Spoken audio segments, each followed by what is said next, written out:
வணக்கம். மாநில செய்திகள் வாசிப்பவர் ஷியாமளா.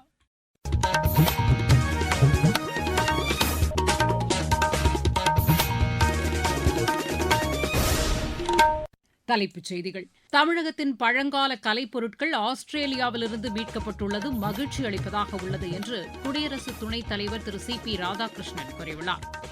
ஆயுஷ்மான் பாரத் டிஜிட்டல் சுகாதார இயக்கத்தின் கீழ் 94 கோடிக்கும் மேற்பட்ட மருத்துவ கணக்குகள் தொடங்கப்பட்டுள்ளதாக மத்திய அரசு தெரிவித்துள்ளது.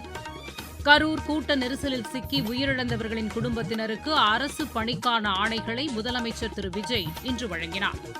தேர்தல் வழக்குகள் நிலுவையில் உள்ளதால் திருச்சி கிழக்கு உட்பட 5 சட்டப்பேரவை தொகுதிகளுக்கு இடைத்தேர்தல் அறிவிக்க சென்னை உயர்நீதிமன்றம் தடை விதித்துள்ளது.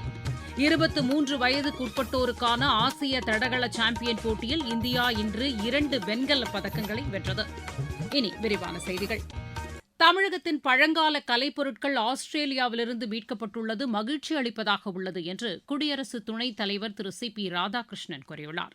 சமூக வலைதளத்தில் இதனை தெரிவித்துள்ள அவர் 11 மற்றும் 12ஆம் நூற்றாண்டைச் சேர்ந்த தமிழகத்தின் வரலாற்று சிற்பங்கள் மற்றும் கலைப்பொருட்கள் மீட்கப்பட்டுள்ளதை சுட்டிக்காட்டியுள்ளார். இதுவரை 600க்கும் மேற்பட்ட கலைப்பொருட்கள் மீட்கப்பட்டுள்ளதாகவும் அவர் கூறியுள்ளார். நாட்டின் பாரம்பரியத்தை பாதுகாக்கும் நடவடிக்கைகளில் மத்திய அரசு தொடர்ந்து ஈடுபட்டு வருவது பாராட்டுதலுக்குரியது என்றும் திரு சி.பி. ராதாகிருஷ்ணன் தெரிவித்துள்ளார். இதற்கிடையே பிஜேபி மாநில தலைவர் திரு நயினார் நாகேந்திரனும் தமிழகத்தின் வரலாற்று சிறப்புமிக்க கலைப்பொருட்கள் மீட்கப்பட்டதற்காக பிரதமர் திரு நரேந்திர மோடிக்கு நன்றி தெரிவித்துள்ளார். சமூக வலைதளத்தில் இதனை தெரிவித்துள்ள அவர், தமிழை அரசியல் ஆதாயத்திற்காக சிலர் பயன்படுத்தி வரும் வேளையில் தமிழ் மொழியையும் கலாச்சார பெருமைகளையும் கொண்டாடும் பிரதமராக திரு நரேந்திர மோடி திகழ்கிறார் என்று குறிப்பிட்டுள்ளார். உலகின் மிகப்பெரிய டிஜிட்டல் சுகாதார இயக்கமாக ஆயுஷ்மான் பாரத் டிஜிட்டல் இயக்கம் திகழ்கிறது என்று மத்திய சுகாதாரத்துறை அமைச்சர் திரு ஜே பி நட்டா கூறியுள்ளார். இன்று புதுதில்லியில் இந்த இயக்கத்தின் வழிகாட்டு குழு கூட்டத்தில் பங்கேற்று அவர் பேசினார். இந்த இயக்கத்தின் கீழ் 94 கோடிக்கும் மேற்பட்ட மருத்துவ கணக்குகள் தொடங்கப்பட்டுள்ளதாக அவர் கூறினார்.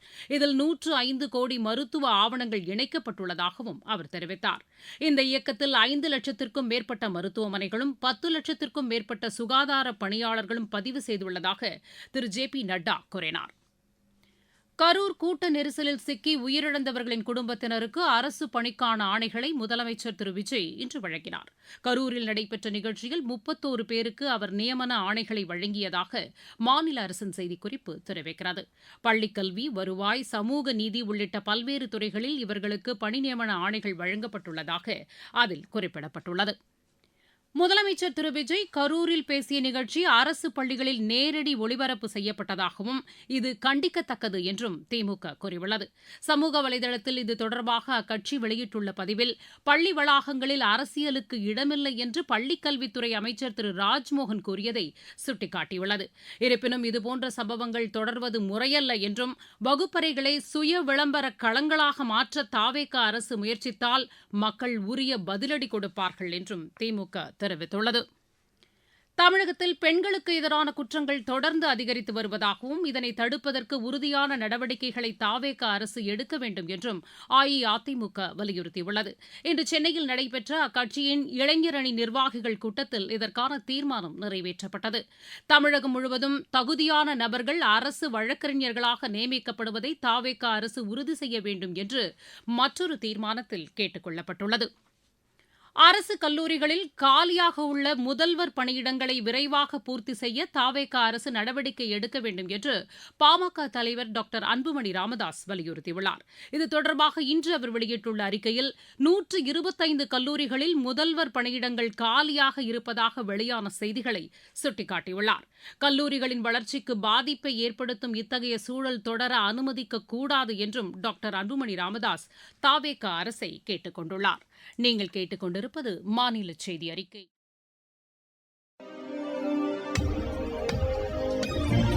நேயர்களே, சென்னை அகில இந்திய வானொலியின் மாநில செய்திப் பிரிவு வழங்கும் சுழல் விளக்கு சனிக்கிழமை தோறும் காலை 7 மணிக்கு ஒலிபரப்பாகிறது.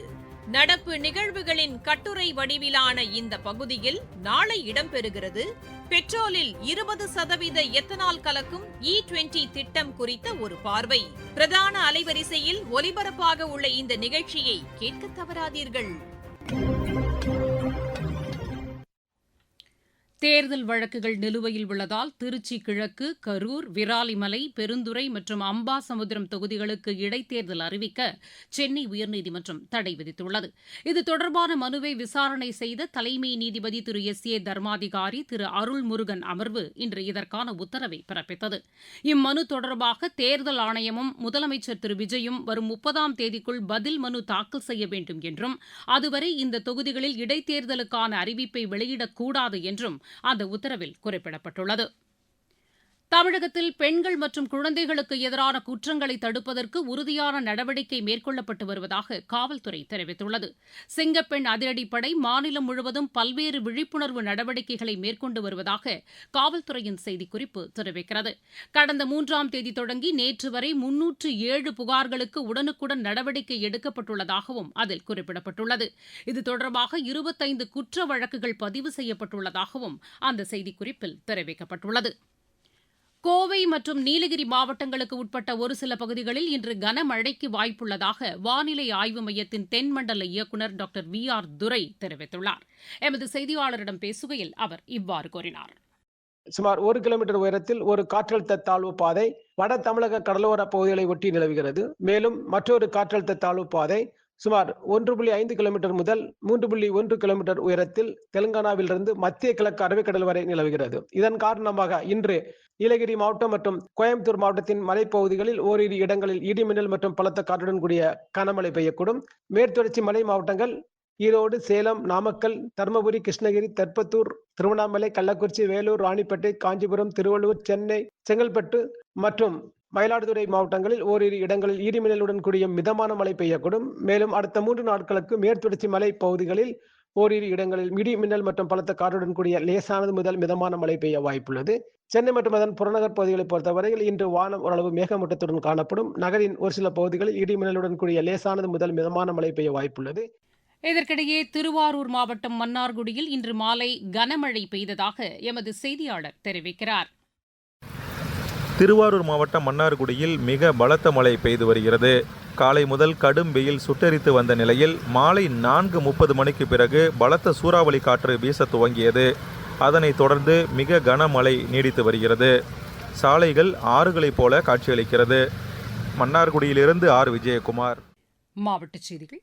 திருப்பூர் மாவட்டம் வெள்ளக்கோயிலில் மத்திய அரசின் மக்கள் தொடர்பகத்தின் சார்பில் ஒருங்கிணைந்த சிறப்பு விழிப்புணர்வு நிகழ்ச்சி இன்று நடைபெற்றது.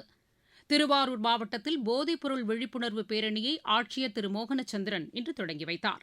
கடலூர் மாவட்டத்தில் மக்கள் தொகை கணக்கெடுப்பு பணிகள் குறித்த பயிற்சி வகுப்பு இன்று நடைபெற்றது. மதுரையில் அரசு ராஜாஜி மருத்துவமனையில் மண்டல புற்றுநோய் மையம் கட்டுவதற்கான இடம் தேர்வு குறித்து ஆட்சியர் திரு நிஷாந்த் கிருஷ்ணா இன்று ஆய்வு மேற்கொண்டார். நாகை மாவட்டத்தில் பிரதமரின் பயிர் காப்பீட்டுத் திட்டத்தின் கீழ் குறுவை பருவத்திற்கு விவசாயிகள் பதிவு செய்ய வரும் 31ஆம் தேதி கடைசி நாளாகும் என்று ஆட்சியர் திரு பிரவீன்குமார் கூறியுள்ளார். விளையாட்டுச் செய்திகள். 23 வயதுக்குட்பட்டோருக்கான ஆசிய தடகள சாம்பியன் போட்டியில் இந்தியா இன்று 2 வெண்கலப் பதக்கங்களை வென்றது. சீனாவின் ஆர்டோஸில் நடைபெற்று வரும் இப்போட்டியின் ஆடவர் 800 மீட்டர் ஓட்டப்பிரிவில் ஷக்கீலும், மகளிர் 800 மீட்டர் ஓட்டப்பிரிவில் புர்மேஸ்வரி தேவி ஹுய்ட்ராமும் வெண்கலப் பதக்கம் வென்றனர். 19 வயதுக்குட்பட்டோருக்கான ஆசிய குத்துச்சண்டை சாம்பியன் போட்டியின் மகளிர் பிரிவில் இந்தியா 6 பதக்கங்களை உறுதி செய்துள்ளது. இந்தோனேஷியாவின் ஜகார்த்தாவில் நடைபெற்று வரும் இப்போட்டியின் மகளிர் பிரிவு காலிறுதி ஆட்டங்களில் சந்திரிகா புஜாரி, ஜாய்ஸ்ரீ தேவி, பிராச்சி, சாகத், அன்ஷிகா, குஞ்சன் ஆகியோர் வெற்றி பெற்று அரையிறுதிக்கு தகுதி பெற்றுள்ளனர். ஆசிய விளையாட்டுப் போட்டியில் பங்கேற்பதற்கான இந்திய மகளிர் ஹாக்கி அணி அறிவிக்கப்பட்டுள்ளது. சலீமா டெட்டே தலைமையிலான இந்த அணியில் 19 பேர் இடம்பெற்றுள்ளனர். இந்தியா இங்கிலாந்து இடையேயான வரலாற்று சிறப்புமிக்க மகளிர் டெஸ்ட் கிரிக்கெட் போட்டி இன்று லார்ட்ஸில் தொடங்கியது. இதில் டாஸ் வென்ற இங்கிலாந்து முதலில் பந்து வீச தீர்மானித்தது. இதனையடுத்து பேட் செய்து வரும் இந்தியா முதல் இன்னிங்ஸில் சற்று முன்வரை 3 விக்கெட் இழப்பிற்கு 146 ரன் எடுத்துள்ளது. மீண்டும் தலைப்புச் செய்திகள்.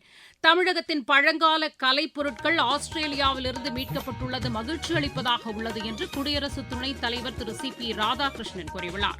ஆயுஷ்மான் பாரத் டிஜிட்டல் சுகாதார இயக்கத்தின் கீழ் 94 கோடிக்கும் மேற்பட்ட மருத்துவ கணக்குகள் தொடங்கப்பட்டுள்ளதாக மத்திய அரசு தெரிவித்துள்ளது. கரூர் கூட்ட நெரிசலில் சிக்கி உயிரிழந்தவர்களின் குடும்பத்தினருக்கு அரசு பணிக்கான ஆணைகளை முதலமைச்சர் திரு விஜய் இன்று வழங்கினார். தேர்தல் வழக்குகள் நிலுவையில் உள்ளதால் திருச்சி கிழக்கு உட்பட 5 சட்டப்பேரவை தொகுதிகளுக்கு இடைத்தேர்தல் அறிவிக்க சென்னை உயர்நீதிமன்றம் தடை விதித்துள்ளது. 23 வயதுக்குட்பட்டோருக்கான ஆசிய தடகள சாம்பியன் போட்டியில் இந்தியா இன்று 2 வெண்கலப் பதக்கங்களை வென்றது. செய்தி அறிக்கை நிறைவு பெற்றது.